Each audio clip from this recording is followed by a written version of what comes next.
তোমাকে যতটা গুরুত্ব দিয়েছি তার একাংশ গুরুত্বও যদি নিজেকে দিতাম, তবে আজ নিজেকে তোমার কাছে নষ্ট ঘড়ি বা পুরনো ক্যানভাসের মতো পড়ে থাকতে হতো না। তোমাকে যতটা বিশ্বাস করেছি তার এক বিন্দু পরিমাণ বিশ্বাস যদি নিজের প্রতি থাকতো, তুমি বিশ্বাস ভাঙতে পারো, তবে আজ আমাকে বিশ্বাস শব্দটাকে ভয় পেতে হতো না। তোমাকে যতটা চেয়েছি তার এক ভাগ যদি নিজের জন্য নিজেকে চাইতাম, তবে আজ তোমার কাছে আমাকে হারাতে হতো না। তোমাকে যতটা অধিকার দিয়েছি তার কিছু অধিকার যদি নিজের জন্য জমায়ে রাখতাম, তবে আজ তোমার অবহেলায় আমাকে ছুতেই পারতো না।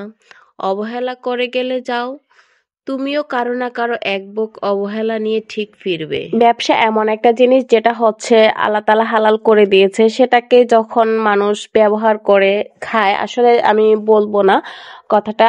আমি যখন আদাগুলা কিনি, আর তখন আমি যেহেতু চিনি না এগুলো, আমার হাজবেন্ডই ভালো কিনে, তো আমার বাসায় যেহেতু ফুরিয়ে গিয়েছিল আর বাজার যেহেতু সে একেবারে করে, তো তার জন্য আমাকে কিছুদিন অপেক্ষা করতে হতো। তো আদা রসুন তো তার জন্য আর অপেক্ষা করা যায় না, দেখা যায় যে হুটহাট করে রান্না হয়ে যায় তখন লাগে। তো তার জন্য হচ্ছে আমি যখন পেলাম সামনে, তারপর ভাবলাম যে নিয়ে যাই। তো এখান থেকে আমি হচ্ছে হাফ কেজি পরিমাণ আদা নিয়েছিলাম বাচ্চাদেরকে স্কুলে দিয়ে আসার সময় ভ্যানের উপর থেকে। তো আদা যেহেতু আমি চিনি না, তার জন্য আমি হচ্ছে ব্যবসায়ী ভাইকে বলছিলাম যে আমাকে একটু বেছে ভালো দেখে দিয়েন। তো উনি হচ্ছে, আচ্ছা বেছে না দিত, যা আসতো তাই দিত, উনি হচ্ছে বেছে বেছে হচ্ছে আমাকে একেবারেই ছিলা পচাগুলাই হচ্ছে দিয়েছে। আপনারা তো দেখতে পাইলেন। আসলে মানুষকে ভরসা করা একদমই ভুল। কোনো ব্যবসায়ী হচ্ছে, মানে কিছু কিছু ব্যবসায়ীরা আছে যে একেবারে, তো উনি হয়তো বা আমাকে একটু বেছে না দিয়ে উনি বলতে পারতো যে একেবারে নিয়ে যান, বাছাবাছির কি দরকার, না হয় আপনি বেছে নেন। তো উনি হচ্ছে এইভাবে দিয়েছে। আদাগুলা তো দেখতে পেলেন যে কি পরিমাণ ছিলা, কিন্তু এতটাও ছিলা ছিল না আমি ওনাকে, মানে ওনার ওখানে যখন দেখলাম। তো আসলে মানে বাসায় এনে যখন আমি কাটতে গেলাম, তখন তো একেবারে আমি অবাক হয়ে গেলাম যে মানুষ কিভাবে এরকম করতে পারে।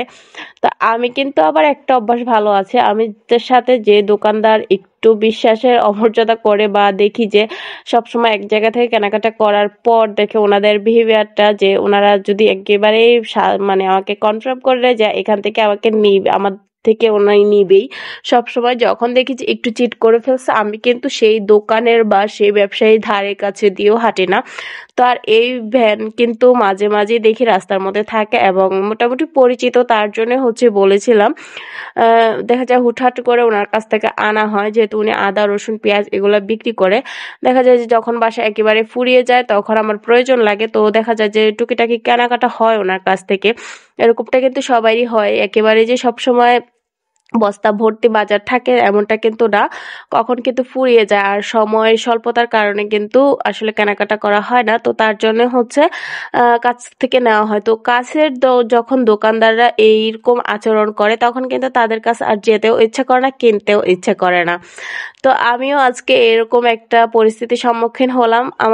আমার সাথে কিন্তু হুটহাট করে এরকম হয়ে যায়, কিন্তু আমিও তারপর কি করি, ওই দোকানের ধারে কাছে দিয়ে আর যায় না। এবং আমার আবার একটা বাজে অভ্যাস আছে, যখন কিনি আমি ওই দোকানদারকে দেখায় অন্য কোনো জায়গা থেকে কিনি, যেন জলে যে আমার কাছ থেকে সবসময় নিত, এখন কেন অন্য জনের কাছ থেকে নিচ্ছে, এটা যেন দেখে জ্বলে।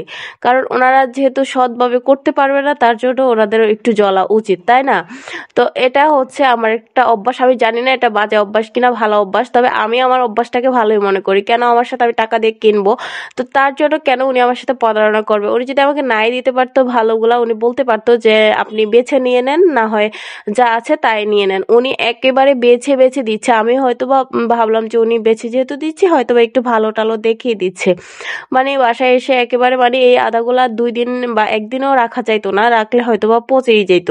মানে এরকম অবস্থা, একেবারে পানিতে ভরপুর ছিল। তো আমি হচ্ছে একটু ছড়াইয়া রাখা হচ্ছে পানিটা শুকায়, তারপরে হচ্ছে কাটাকাটি করতে আসলাম আর কি। ছড়াইয়া রাখা বলে বাসায় এসে এটা খুলে বাসার কাজটা শেষ করে কেটে ফেলছিলাম আর কি।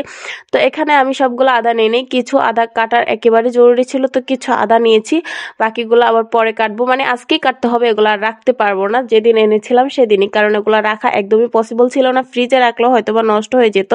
তো যাই হোক, আমি কিছু আদা একেবারে জরুরি প্রয়োজন ছিল, তো তার জন্য হচ্ছে আমি কিছু কেটে নিয়েছিলাম আর কি। কি। এখানে বেশ আধা কেজি পরিমাণ নিয়েছিলাম। ভাগ্যিস আমি চাইছিলাম যে যেহেতু টাকা আছে একটু বেশি করে নিয়ে যাই, একবারে নিয়ে যাই। পরে আবার কি যেন মনে হলো যে না ঠিক আছে আধা কেজি নেই, পরে হচ্ছে লাগলে নিয়ে নেব। তো এটা মনে করে আমি আনাতে হয়তো বা আমার এটা ভালোই হয়েছে। তো যাই হোক, আপনাদের কারো সাথে যদি এরকম কিছু ঘটে যায় অবশ্যই আমাকে জানাবেন। আর ভিডিওটা যদি ভালো লেগে থাকে অবশ্যই চ্যানেলটাকে সাবস্ক্রাইব করবেন, পেজটাকে ফলো দিবেন, আমার পাশে থাকবেন। আজ এ পর্যন্তই। সবাই ভালো থাকবেন, সুস্থ থাকবেন। খোদা হাফেজ।